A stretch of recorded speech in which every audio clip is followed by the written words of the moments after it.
Next student देखें part 3 है। Part 3 के अंदर आपके पास क्या होगा, अटेम्प्ट एनी वन क्वेश्चन, यानी अब आपने इसमें से एक सवाल करना है। एक आपका क्वेश्चन 8 होगा, एक क्वेश्चन 9 होगा। अब क्वेश्चन नंबर 8 में आपका चैप्टर 7, 10 उसका ए पार्ट में शामिल होगा और बी पार्ट में आपका चैप्टर 9 शामिल होगा। तो उसमें से मैंने कुछ क्वेश्चन दिए हैं। इसी तरह क्वेश्चन नंबर 9 है, ठीक है, और उसका ए पार्ट और बी पार्ट। अब इसको एक दो पेपर ये वाले आप जल्दी जल्दी देख लेंगे तो आपको ये समझ आ जाएगा। देखें, ये 7 चैप्टर में से मैंने एक लॉन्ग दिया, find an equation of line through -4 -6 and perpendicular to a line having slope -3/2। देखें स्टूडेंट, आपको इक्वेशन ऑफ लाइन का पता है y - y1 m × x - x1। अब जो x1 और y1 है वो आपका पॉइंट है, ये वाला दिया हुआ है। स्लोप दी हुई है -3/2 और वो कह रहा है परपेंडिकुलर है। तो यानी जो रिक्वायर्ड स्लोप होगी वो इसके परपेंडिकुलर होगी। यानी गिवन स्लोप क्या है हमारे पास, गिवन स्लोप है जी -3/2। तो जो रिक्वायर्ड स्लोप होगी स्टूडेंट, उसमें क्या करते हैं, रेसिप्रोकल करके मल्टीप्लाई कर देते हैं माइनस से। तो इसका मैं आपको फार्मूला भी बता देता हूँ। देखें, आपको पता है कि दो स्लोप का जो प्रोडक्ट है वो -1 हो तो परपेंडिकुलर होते हैं। तो अगर एक स्लोप दूसरे के परपेंडिकुलर है तो इसमें ये वाला फार्मूला बन जाए। तो यही फार्मूला हमने यहाँ पे लगाया। तो अब ये स्लोप दी हुई है, पॉइंट हमें दिया हुआ है -4 -6। अब पॉइंट भी दिया, स्लोप भी दिया, तो इक्वेशन ऑफ लाइन में पुट कर दें। यानी y - y1 है जी 6 माइनस का वो प्लस हो जाएगा, m है जी 2/3, x - x1 है जी माइनस का वो प्लस हो जाएगा। अब इसको मज़ीद सिंप्लीफाई कर लेंगे, 3y + 18 2x + 8। तरतीब दे दें, 2x - 3y + 8 - 18 = 0। तो 2x - 3y - 10 = 0। तो ये हमारी रिक्वायर्ड इक्वेशन ऑफ लाइन है। क्लियर हो गया स्टूडेंट। उसके बाद देखें, फाइंड द मिसिंग वैल्यू। आपको एरिया दिया हुआ है, पहला 392 A1 392 स्क्वायर सेंटीमीटर और दूसरा वॉल्यूम V1, ये हमने फाइंड करना है। उसके बाद एरिया 2 दिया हुआ है 162 स्क्वायर सेंटीमीटर, 162 स्क्वायर सेंटीमीटर, और वॉल्यूम 2 है जी V2 729। अब देखें स्टूडेंट, इससे हमने क्या फाइंड करना है, V1 फाइंड करना है। तो आप स्टूडेंट जानते हैं कि जो एरिया 1 और एरिया 2 है ये को फैक्टर k² के इक्वल होता है, ठीक हो गया। और V1/V2 ये वॉल्यूम k³ के इक्वल होता है। तो हमें पहले k फाइंड कर लेना चाहिए।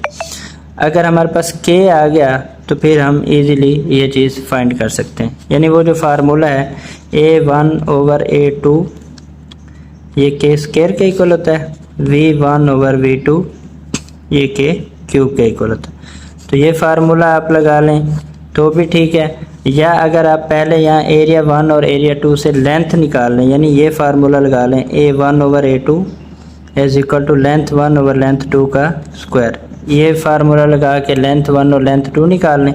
उसके बाद वॉल्यूम वाला फार्मूला लगा के उसमें पुट कर लें। तो जिस तरीके से आप करना चाहें वो आप कर सकते हैं। तो अब इसमें मैं आपको एरिया 1/एरिया 2, एरिया 1 है जी 392, एरिया 2 है जी 162 k², ठीक हो गया। अब इसका स्क्वायर रूट, इसका स्क्वायर रूट। आप 392 और 162 में देखें क्या क्या कटिंग होती है। 2 पे 2 1:2, 2 8 नहीं 2 9 और 2 6 और ये 2 है, ये ऊपर आ रहा है जी स्टूडेंट 196 और नीचे आ रहा है 81। तो ये 14/9 आ गया k की वैल्यू। तो जब ये आ गई k की वैल्यू, अब वॉल्यूम का फार्मूला हमारे पास है V1/V2 k³। तो V1 फाइंड करना है हमने, V2 हमें दिया हुआ है 729, हाँ जी 729, और k हमें मिल गया 14/9 का क्यूब। तो V1 = 14/9 का क्यूब मल्टीप्लाई 729। तो 14 का क्यूब देख लेते हैं स्टूडेंट क्या आता है हमारे पास। 14 की पावर 3 2744। तो V1 इज इक्वल टू 2744। 9 का क्यूब 729, ये भी 729, ये इससे कट गया तो V1 आ गया स्टूडेंट हमारे पास 2744 क्यूबिक सेंटीमीटर। क्लियर हो गया स्टूडेंट। उसके बाद अब आप देख सकते हैं स्टूडेंट, ये आपका चैप्टर 7 से था और ये आपका चैप्टर 9 से था। तो 7 और 9, 7 के साथ 10 भी है, 10 में ग्राफ हैं 10.1 वाले, वो ग्राफ शॉर्ट क्वेश्चन में मैं कई शॉर्ट क्वेश्चन में दे चुका हूँ जो लास्ट क्वेश्चन था। तो आप अगर वहाँ से कर लेंगे वो शॉर्ट क्वेश्चन, तो अगर लॉन्ग में आया तो वही शॉर्ट ही लॉन्ग बन के आ जाएगा। क्लियर हो गया स्टूडेंट। अब आते हैं जी 9 के ए पार्ट पे।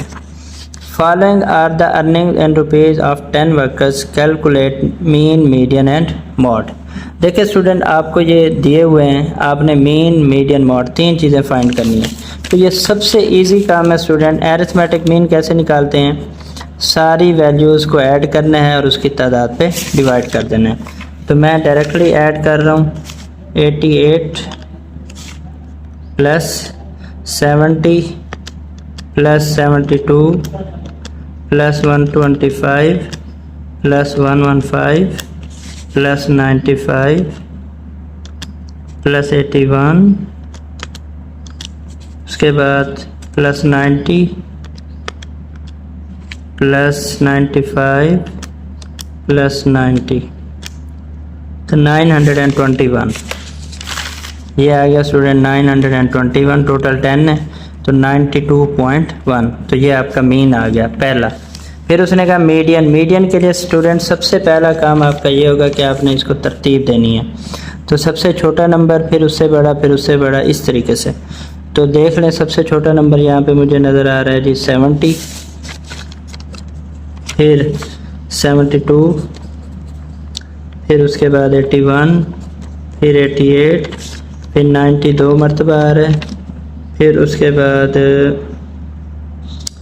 95 2 मरतबा आ रहा है, उसके बाद 115 और 125 और 125। तो देखते हैं ये 10 पूरी हैं। अब आप इनको गिन लें, 1 2 3 4 5 6 7 8 9 10 पूरे हैं। तो मीडियन का, इवन नंबर का क्या फार्मूला है student, 1/2 n/2th term plus n plus 2/2th term, ये फॉर्म। यानी 10 हैं तो 10 को 2 पे तकसीम करें, ये 5th टर्म आ जाएगी, उसके बाद ये 6th टर्म आ जाएगी डिवाइडेड बाय 2। तो 5th टर्म 1 2 3 4 5 90, 6 भी 90, तो 90 प्लस 90 डिवाइडेड बाय 2, यानी 180 डिवाइडेड बाय 2, वो भी 90 आ जाएगा। तो ये आपका मीडियन आ गया। उसके बाद मॉड है। तो मॉड स्टूडेंट क्या होता है, मोस्ट रिपीटेड वैल्यू या most occurring value in the data. तो वो 95 भी 2 मरतबा आ रहा है और 90 भी 2 मरतबा आ रहा है। तो 90 और 95 ये आपका मॉड आ गया, ये आपका मीडियन आ गया और ये आपका मीन आ गया। तो ये भी आपका मीन, मीडियन, मॉड वाला लॉन्ग क्वेश्चन आ सकता है। उसके बाद देखें स्टूडेंट, नेक्स्ट है a quiz competition in general knowledge is conducted, the number of corrected answer out of 5 question for 100 set of question is given below. अब देखें स्टूडेंट, इसमें आपने क्या करना है, आपको रिलेटिव फ्रीक्वेंसी फाइंड करनी है। अब रिलेटिव फ्रीक्वेंसी का फार्मूला आपने स्टूडेंट पढ़ा हुआ है कि हर फ्रीक्वेंसी के उसके टोटल सम पे डिवाइड कर दें। तो ये बिल्कुल सिंपल सा है और इम्पोर्टेंट लॉन्ग क्वेश्चन है। तो आपने करना क्या स्टूडेंट, जो फ्रीक्वेंसी आपको गिवन है, यहाँ उसके नंबर गिवन है आपको 0 1 2 3 4 5। अब फ्रीक्वेंसी क्या है, 10 23 10 23 15 25 18 और 9। अब इन सारी वैल्यूज़ को आपने ऐड करना है। तो ऐड आप कैसे करेंगे student, 10 plus 23 plus 15 plus 25 plus 18 plus 9, तो ये आ रहा है स्टूडेंट 100। तो अब आपने रिलेटिव फ्रीक्वेंसी निकालनी है, तो अब आपने हर फ्रीक्वेंसी पे 100 को डिवाइड करते जाना है। तो 10/100 1/10 यानी 0.1, उसके बाद 23/100 यानी 0.23, उसके बाद 15/100 यानी 0.15, 25/100 यानी 0.25, उसके बाद 18/100 यानी 0.18। सिंपल है स्टूडेंट, बस आपने सारी वैल्यूज़ को ऐड करना है, उसके बाद जो नंबर आ गया वो आपका टोटल सम हो जाएगा। अब रिलेटिव फ्रीक्वेंसी में हर फ्रीक्वेंसी को टोटल सम पे डिवाइड करते जाना है। तो ये आपका 4 नंबर का लॉन्ग क्वेश्चन हो गया। उसके बाद देखिए स्टूडेंट नेक्स्ट मैंने जो पेपर लिया उसमें मैंने क्या किया, find at such that A B C are collinear. ये 7.1 का क्वेश्चन है। तो 7.1 में देखें स्टूडेंट, आपके पास ट्राइएंगल का पूछे या कोलिनियर की शर्त पूछे तो उसमें आपने क्या करना है। देखें, अगर फ़र्ज़ करें वो कहता है राइट ट्राइएंगल, तो उसमें आपने A B plus B C उन दोनों के स्क्वायर को तीसरे के स्क्वायर के इक्वल करना है, यानी ये राइट ट्राइएंगल के लिए प्रूव करना है। अगर स्केलिन ट्राइएंगल है तो तीनों साइड्स का डिफरेंट होना ज़रूरी है।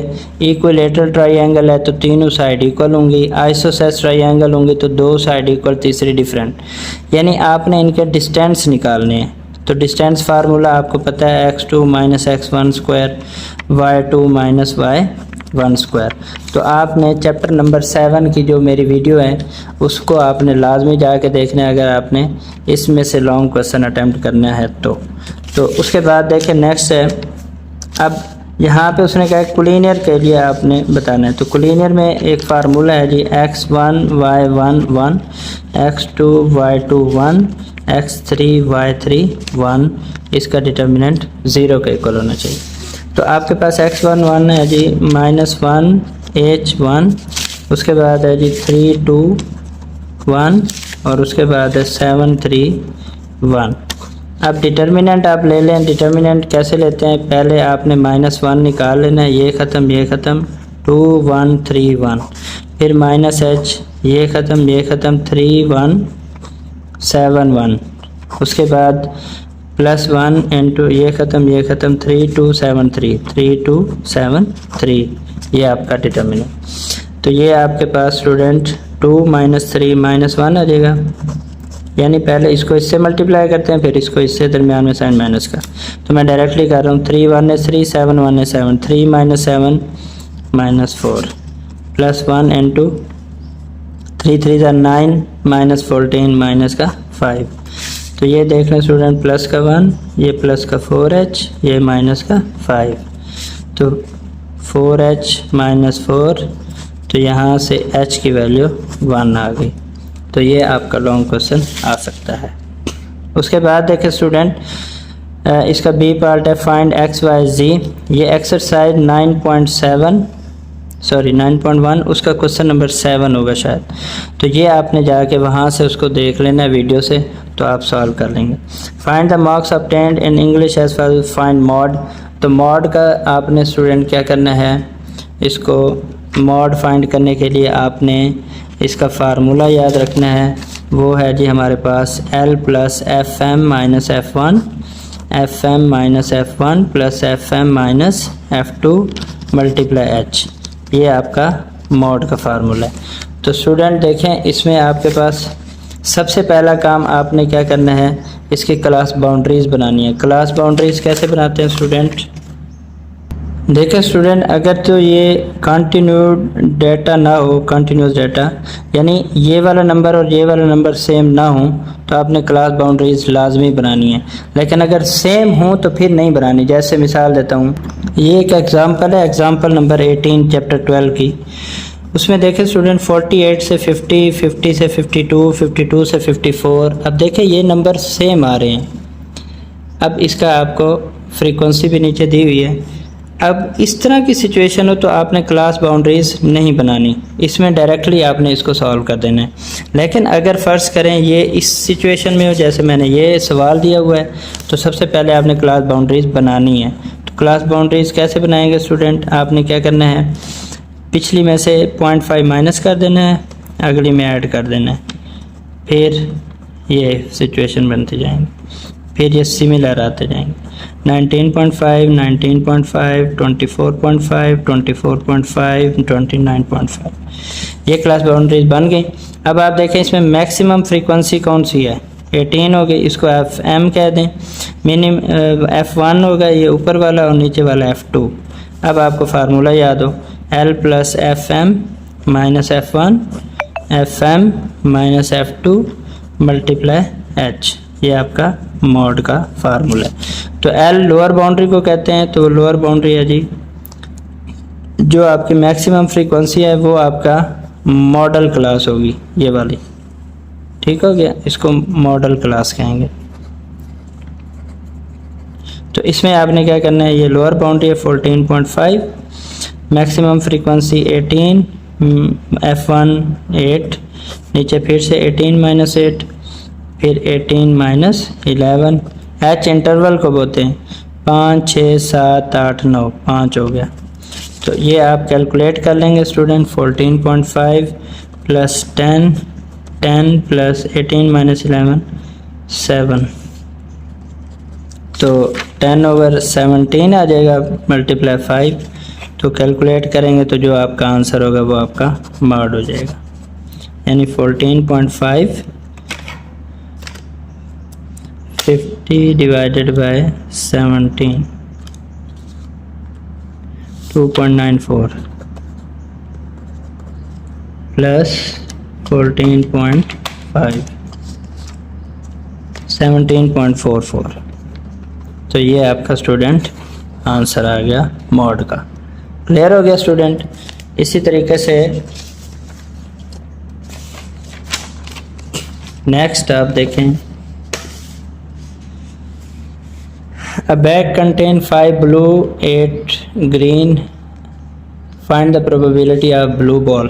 देखें स्टूडेंट, टोटल आपकी सैंपल स्पेस कितनी होगी? 5 ब्लू हैं और 8 ग्रीन है, तो ये 13। अब फ़र्ज़ करें हम ब्लू बॉल को A से कह देते हैं, शो कर देते हैं, तो वो ब्लू बॉल कितनी थी? 5। तो अब हमारे पास प्रोबेबिलिटी ऑफ इसकी क्या होगी? N(a/N)(s). ये फार्मूला था हमारे पास, तो ये आ गया 5/13। ये किसकी आ गई? ब्लू बॉल की। दूसरा उसने कहा ग्रीन बॉल की, उसको B कह दें, P(b). तो उसमें N(b) क्या हो जाएगा स्टूडेंट? N(b) 8, और इसका सैंपल स्पेस वही 13 ही रहेगी, ठीक है। तो प्रोबेबिलिटी N(b/N)(s), यानी नाम देने हैं वो A B C जो आप मर्जी दे दें, 8/13।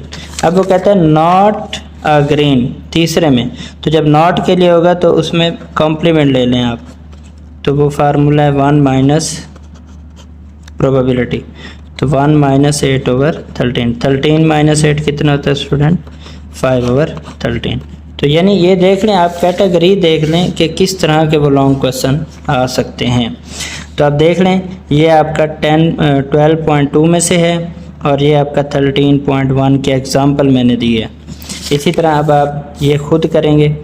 Attempt any one using slope show that the triangle with its, अब ये राइट ट्राइंगल है। अब ये प्रूव करना है। देखिए स्टूडेंट, आपने पहले इन 2 पॉइंट्स का स्लोप निकालना है, फिर इन 2 पॉइंट्स का स्लोप निकालना है। स्लोप का फार्मूला आपको पता है, y2 - y1 / x2 - x1। ये आपने स्लोप का फार्मूला लगाना है। 3 आपने स्लोप्स निकाल लेनी है। उन 3 में से अगर किसी भी 2 स्लोप का प्रोडक्ट, यानी M1 और M3 का प्रोडक्ट -1 आ जाए, तो समझ लो वो राइट ट्राइंगल है, और आ भी जाएगा, ठीक हो गया। उसके बाद देखें next, the areas of 2 similar figure. अब एरिया का फार्मूला हमारे पास क्या था? A1/A2 लेंथ 1/लेंथ 2 होल का स्क्वायर। तो ये स्टूडेंट आपने A1/A2 = लेंथ 1/लेंथ 2 होल का स्क्वायर, ये फार्मूला लगाना है। अब इसमें देख सकते हैं आप, एरिया 1 आपको 144 दिया हुआ है, एरिया 2 81 दिया हुआ है, आपको लेंथ 130 सेंटीमीटर है, ठीक हो गया। नहीं, अब इसमें देख सकते हैं आप 144 है और इधर 81 है, ठीक है। तो वो कहता है ये लार्ज ट्राइंगल के लिए, तो ये लार्ज ये है 144। तो अगर ये लेंथ 1 होगी तो फिर आपने स्मॉलर के लिए निकालनी है, यानी लेंथ 2। तो वही फार्मूला आपने लगा लेना है। यहाँ पे 144/81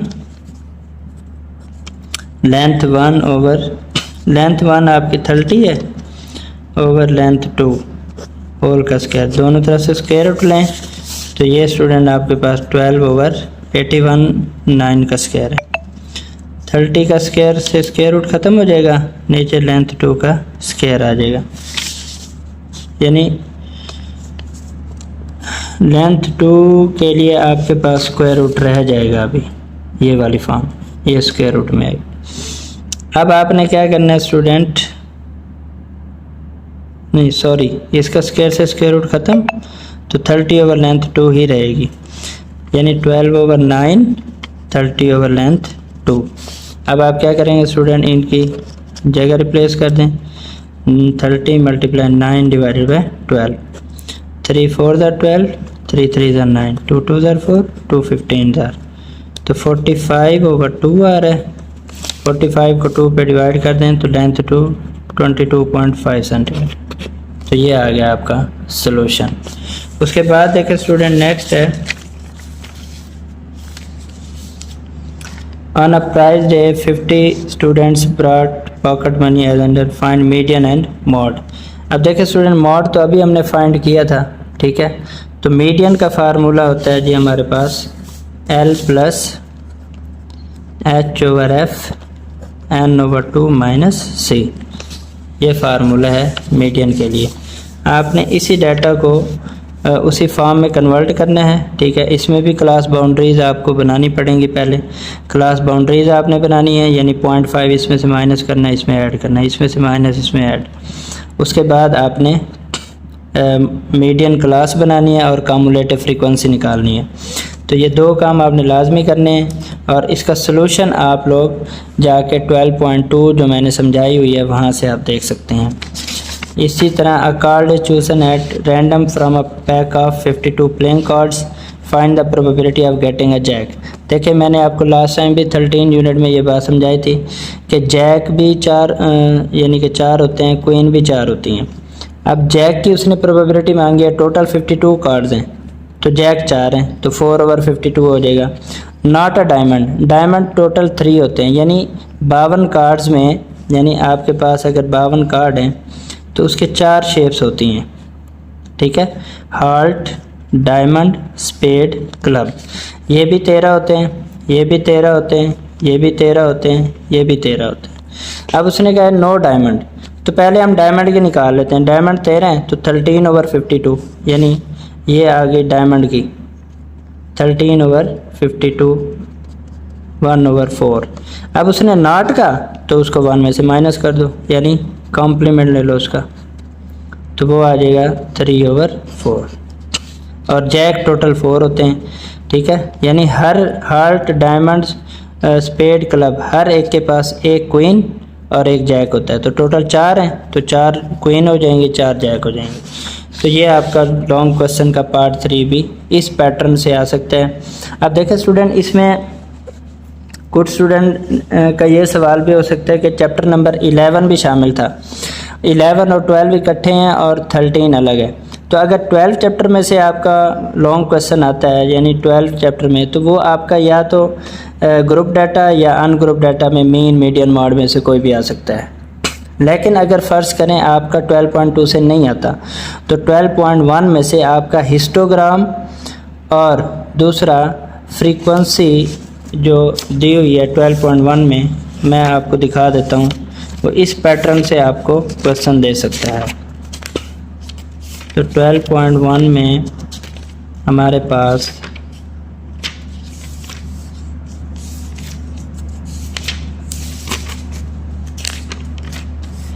ये देखें, एक फ्रीक्वेंसी पॉलीगॉन वाला लॉन्ग क्वेश्चन आ सकता है और एक हिस्टोग्राम वाला आ सकता है, ठीक है। तो हिस्टोग्राम भी मैंने बना के सिखाई हुई है और फ्रीक्वेंसी पॉलीगॉन भी। तो एक क्वेश्चन आप यहाँ से भी कर लें प्रैक्टिस के लिए।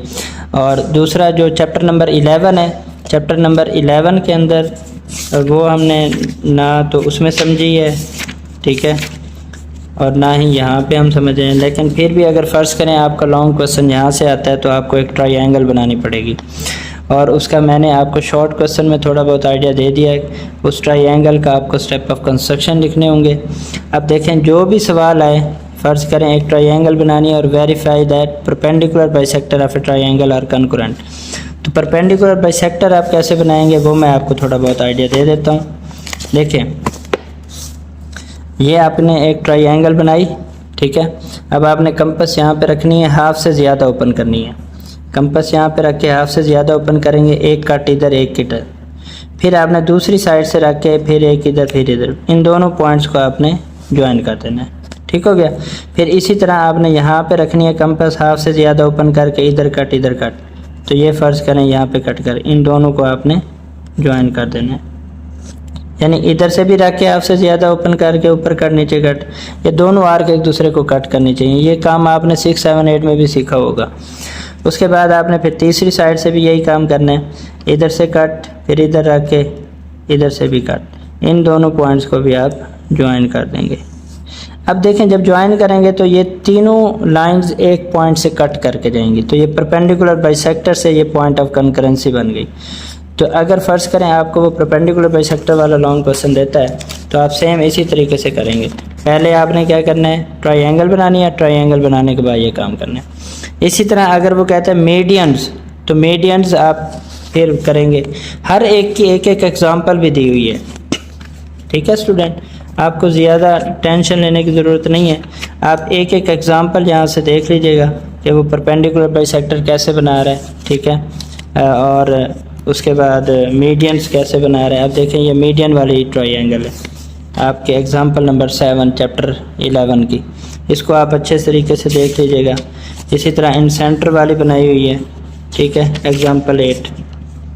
तो जो काम है वो यहाँ पे बना हुआ है, तो अगर इसमें से लॉन्ग आता है तो वो भी आप इजीली कर सकते हैं। तो ये स्टूडेंट आपकी फुल बुक की तैयारी थी। बाकी जो MCQs हैं वो स्टूडेंट आपने रिव्यू एक्सरसाइज वाले करने हैं, और मोस्ट इम्पॉर्टेंट बात, आपका जो पेपर है वो 40% हो सकता है कि रिव्यू एक्सरसाइज से ही आए। तो इसलिए रिव्यू एक्सरसाइज हर बच्चे को अच्छे तरीके से आनी चाहिए, और इनकी बार बार प्रैक्टिस करें। जो काम आपको करा दिया है, लॉन्ग क्वेश्चन, शॉर्ट क्वेश्चन, वो ही आप अच्छे तरीके से कर लें। ये जो अभी वीडियोस आएंगी इन्हीं की, यानी क्वेश्चन 2 की, 3 की, 4 की जो अभी मैंने भेजी है, इन सवालों को आप अच्छे तरीके से कर लें। फिर जब ये पक्के हो जाएं, 1 दिन में हो जाएं, 2 दिन में हो जाएं, उसके बाद आपने वो गेस पेपर जो मैंने आपको सेंड किए हुए हैं वो आपने सॉल्व करने हैं। वो गेस पेपर तीनों आपने खुद सॉल्व करने हैं। वो हो गए, ये वाले सवाल भी हो गए, तो इंशाअल्लाह आपका 75 नंबर का पेपर कंप्लीट सॉल्व हो जाएगा। जज़ाकल्लाह, अल्लाह हाफ़िज़।